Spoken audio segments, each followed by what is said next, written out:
மக்கள் பேசிய துப்பாக்கிக்காரனின் கதை. அவனை பற்றி 1000 கதைகள் உலகில் உலாவிக் கொண்டிருந்தது. இன்று அவனை பற்றி அவனே சொன்ன உண்மை கதை. ஆம், சந்தன கடத்தல் வீரப்பனின் கதை. அவனை பற்றிய கதைகளுக்கு இன்று ஏஜ் ஆயிருக்கலாம். திரு நக்கீரன் கோபால் எடுத்து பாதுகாத்து வந்த ஃபுட்டேஜுக்கு இன்றுதான் ஏஜ் துவங்குகிறது. இன்று அவன் கேள்விகளால் சுட்டு தள்ளுகிறான், பதில் இல்லை. அதில் முக்கியமாக ஒன்று சொல்லணும்னா, அந்த கதாபாத்திரங்களுடைய உண்மைத்தன்மையோடு நிறைஞ்ச அதே முகங்கள், அதாவது இவங்க தானா அதுதான் அவங்க தானா இதுன்னு ஒரு மாபெரும் குழப்பமே நமக்கு வந்துடுது. சில நேரங்களில் உண்மையான அந்த பழைய ஃபிலிம் எடுத்து காட்டி அவங்க ஃபோட்டோ எடுத்து காட்டும்போது அப்படியே அதே மாதிரியான ஒரு ஆட்களை அவங்க தேர்ந்தெடுத்திருந்தாங்க பாருங்கள். அவ்வளோ பிரமாதமாக இருந்தது. உண்மையிலே அவங்க தானான்ற குழப்பத்துக்கே வந்துடும் சில நேரங்களில். ஏன்னா இவங்க சார் நக்கீரன் கோபால் அவங்களுடைய மகள் பிரபாவதி, அவங்க முயற்சிகள், அவங்களோட டீமுடைய முயற்சிகள் பார்த்திங்கன்னா ரொம்ப வியப்பாக இருந்தது. ஏன்னா நான் குழந்தையிலேருந்து பார்க்குறேன். அப்பா 6 அடி பாய்ஞ்சா பொண்ணு 16 அடி பாய்வாங்கங்கிறது முற்றிலும் உண்மையான ஒரு விஷயம். அந்த பொண்ணுக்கிட்ட அவ்வளோ ஒரு பவரான ஒரு அப்சர்வேஷன் உண்டு. அவங்க மேடையிலே அவங்க சொன்னாங்க, நக்கீரன் சார் சொன்னாங்க, அப்பா இதை யார்ட்டையும் கொடுத்துடாதீங்க, இந்த ஃபுட்டேஜ் வச்சுருக்கோங்க அப்படின்னு சொன்னாங்க. அது எப்போ சொன்னாங்க? பல வருஷங்களுக்கு முன்னாடி சொல்லியிருக்காங்க. இது எப்படி இவங்க பண்ணணும்னு முயற்சி பண்ணியிருக்காங்க, ஒரு பிளான் பண்ணியிருக்காங்க அப்படிங்கிறது பார்த்திங்கன்னா ரொம்ப வியப்பாக இருக்குது. அவங்க டீமுக்கு எனக்கு ரொம்ப பெரிய சல்யூட்டு தான் அடிக்கணும். அவ்வளோ அழகாக பண்ணியிருந்தாங்க, அவ்வளோ நேர்த்தியாக பண்ணியிருந்தாங்க. லொக்கேஷன் ஆகட்டும், ஒவ்வொரு இடமும் நீங்கள் நல்லா அங்கே பார்த்தீங்கன்னா, எனக்கு நல்லா அதில் பார்த்தப்போ அந்த வீரப்பனாக நடித்தவரோட முகத்தை காட்டாத மாதிரியே காட்டி கொண்டு போன விதம் ரொம்ப அழகாக இருந்தது. ஏன்னா அதை அது முழுமையாக காட்டியிருந்தீங்கன்னா நீங்கள் அந்த நிஜ வீரப்பனுடைய விஷயத்தை நம்ம கொஞ்சம் வேறு மாதிரி ஆகிருக்கும். அந்த இடத்த அவ்வளோ அழகாக பண்ண மற்ற கதாபாத்திரங்கள் கூட முகத்தை தெளிவாக காட்டினாங்களே தவிர, வீரப்பனுடைய முகத்தை அப்படி லேஸ் பாஸாக காட்டினாங்க. அந்த சைடில் தூரத்தில் பேக் ஷாட்டு அந்த மாதிரி காட்டினாங்க. அவங்க தங்கை, அவங்க வீரப்பனுடைய இன்றைய பொன், அவங்க முதலாக வீரப்பனை அவங்க அப்பா முதலாக அந்த பஞ்சாயத்து டிவியில் பார்க்குறாங்க. ஒரு பாட்டி கூப்பிட்டு வராங்க. அந்த பொண்ணு அப்படியே இப்போ உள்ள வீரப்பனுடைய பொண்ணு சாயலில் இருக்குது.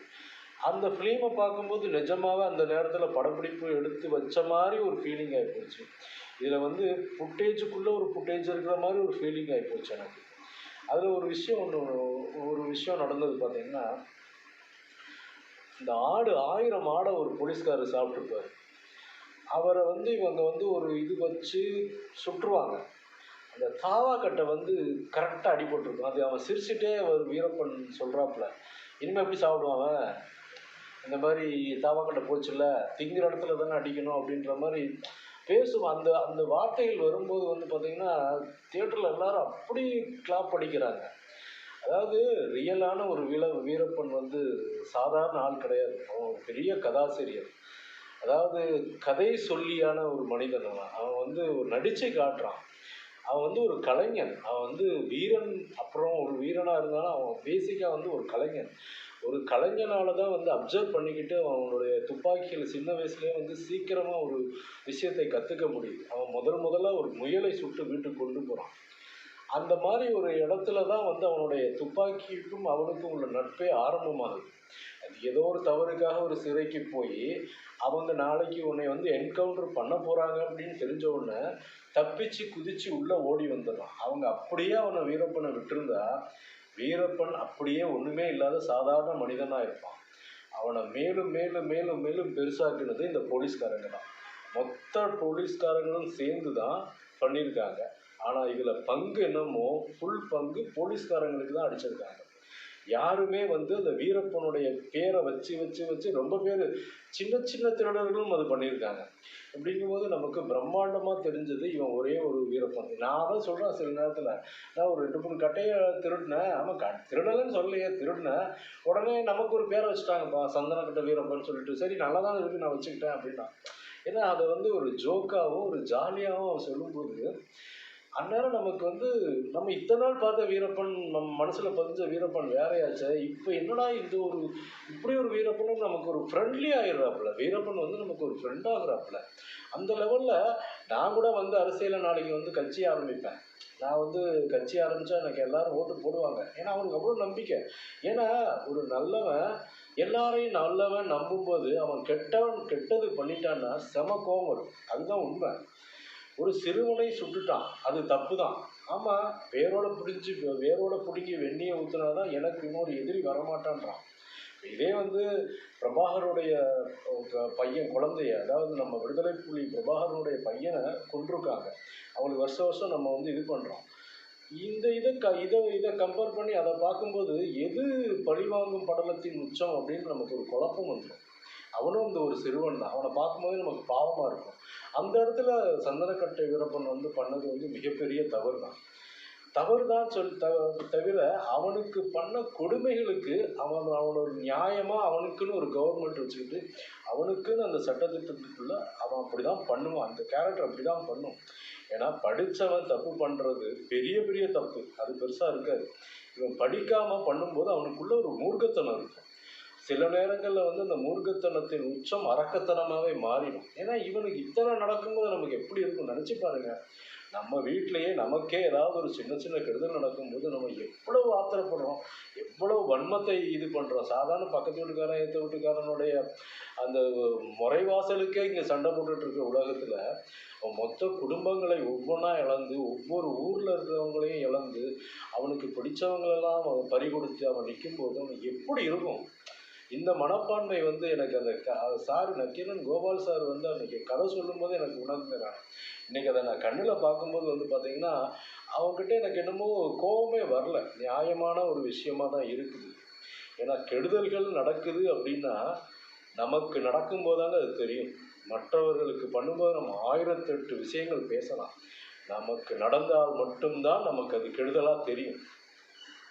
இதில் வந்து அவன் ஒரு நாய் வளர்ப்பான். நாயை வந்து அவங்க விஷம் கொடுத்து கொன்றுவாங்க. அந்த வந்து சீன் வந்து எனக்கு வந்து ரொம்ப பாதிப்பை ஏற்படுத்துச்சு. ஏன்னா அது என்னுடைய வாழ்க்கையிலே எனக்கு நடந்திருக்கு. ஏன்னா எங்கள் முப்பாட்டன், அதாவது எங்கள் அப்பாவுடைய அப்பா, அவர் வந்து 7 ராஜபாளைய நாய்களை வளர்த்தார். அது வந்து மாத்தோப்பு இந்த மாதிரியான தோப்புகளில் வந்து நைட்டு காவல் இருக்கும். அந்த நாய்கள் வந்து எப்படின்னா அதிகமாக எங்கள் ராஜபாளையத்து நாய்கள் அதிகமாக குலைக்காது, ஆனால் கடிச்சிடும். அந்த ஒரு வார்த்தை ஒன்று இருக்கும், குலைக்கிற நாய் கடிக்காது, கடிக்கிற நாய் குலைக்காது அப்படின்ற மாதிரி. அது ரொம்ப பொருந்தும் இந்த ராஜபாளைய நாய்க்கு.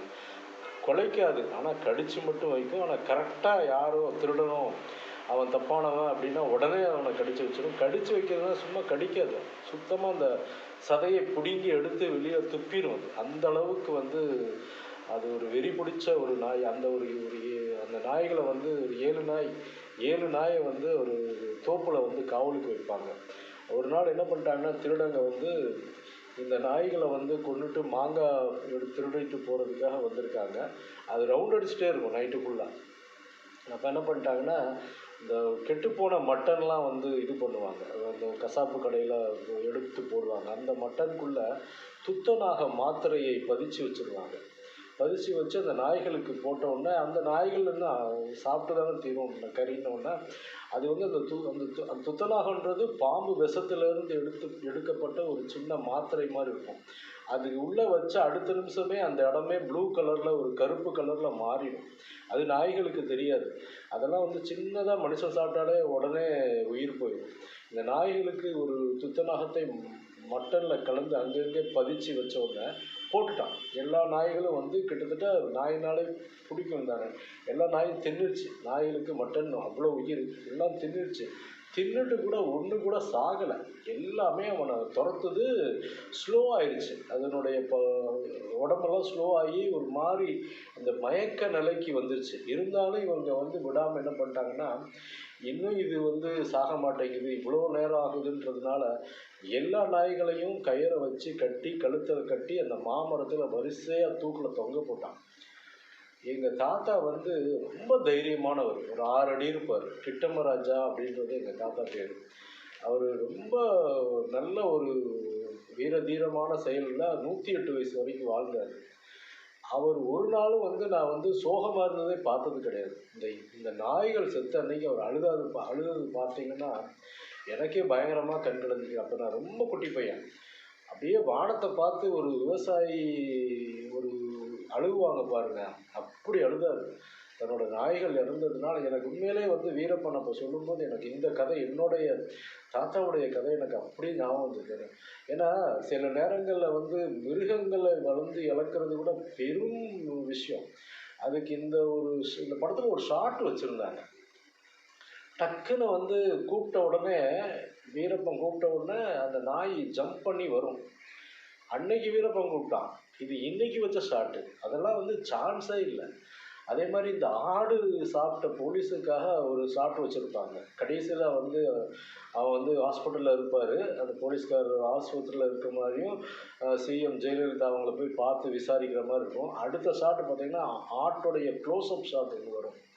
அதெல்லாம் கேமராமேனும் எல்லாம் கலக்கியிருப்பாங்க. அதாவது நீங்க ஒரு விஷயத்தை ஒரு உண்மை கதை தான்.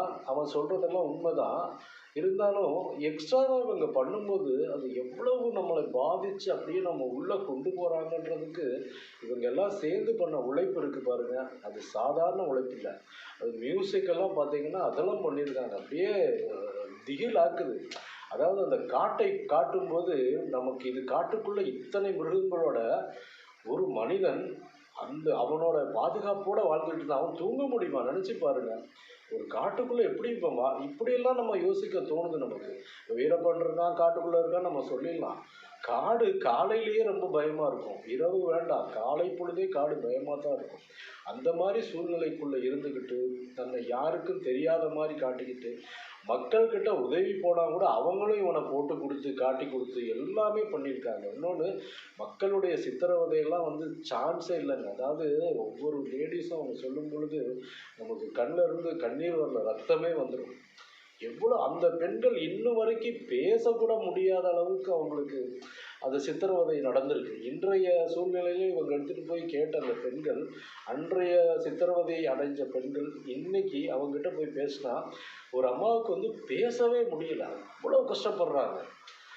யாரை பார்த்தாலும் வந்து கற்பழிப்பு, அதாவது முளை காம்புகள் இல்லாம கத்தரிச்சிருக்காங்க. எவ்வளோ பெரிய கொடுமை பாருங்களேன். அதாவது ரொம்ப பேருக்கு முளைக்காம்பு இல்லை அப்படின்றாங்க. அது கொடுமையிலும் கொடுமை. எப்படி நினைச்சு பாருங்க அது. எவ்வளோ பெரிய கொடுமை அது.